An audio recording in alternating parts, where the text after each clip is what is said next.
পরিবার আর পেশার টানাপোড়েনে মানুষের জীবন দ্বিমুখী স্রোতে ভাসে। আমিনুল ইসলাম বুলবুলের ক্ষেত্রেও এর ব্যতিক্রম হয়নি। দীর্ঘদিন আইসিসি ডেভেলপমেন্ট কমিটিতে কর্মরত থাকায় অস্ট্রেলিয়ার সিডনি এখন তার পরিবারের স্থায়ী ঠিকানা। পবিত্র রমজান মাসটা প্রিয়জনদের সাথে অতিবাহিত করতে চাওয়াটা তার ব্যক্তিগত অধিকার। সেখানে প্রশ্ন তোলার অবকাশ সামান্যই। তবে প্রশ্নটা উঠছে ব্যক্তি বুলবুলকে নিয়ে নয়, বরং বিসিবি সভাপতি বুলবুলের প্রশাসনিক শূন্যতা নিয়ে।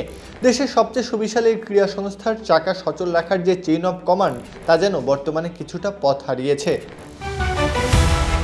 একটি বৃহদাকার বোর্ড পরিচালনার সুনির্দিষ্ট নীতিমালা থাকে। বোর্ড প্রধান যখন অনুপস্থিত থাকেন, তখন তার দৈনন্দিন তদারকি ও সিদ্ধান্ত গ্রহণের দায়ভার কার কাঁধে বর্তাবে তা আগেভাগেই স্পষ্ট করার রীতি রয়েছে। বিসিবিতে ফারুক আহমেদ ও শাহাদাত হোসেনের মতো দুজন অভিজ্ঞ সহসভাপতি থাকা সত্ত্বেও বুলবুলের প্রবাস যাত্রার আগে কাউকে সুনির্দিষ্ট কোনো দায়িত্ব বুঝিয়ে দেওয়া হয়নি। অভিভাবকহীন তরি যেমন দিক হারায়, বিসিবির অভ্যন্তরীণ শৃঙ্খলাও যেন সেই পথেই হাঁটছে।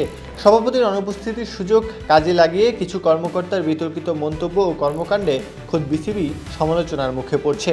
দৃশ্যত মনে হচ্ছে বোর্ডে নজরদারি করার মতো কেউ নেই।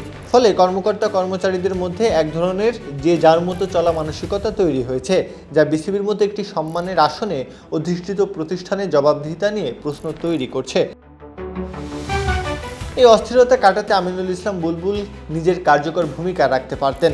তিনি যদি যাওয়ার আগে প্রধান নির্বাহী এবং দুই সহসভাপতির কাজের পরিধি নির্দিষ্ট করে দিয়ে যেতেন, তবে হয়তো আজকের এই অচল অবস্থা তৈরি হতো না।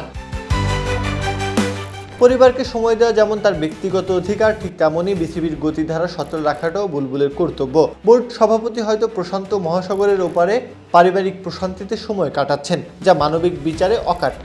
কিন্তু রাজধানীর মিরপুরে বিসিবির করিডোরগুলো আজ এক অদৃশ্য অভিভাবকহীনতার দীর্ঘশ্বাসে ভারী হয়ে আছে। প্রত্যহ কাব্য, খেলা ৭১।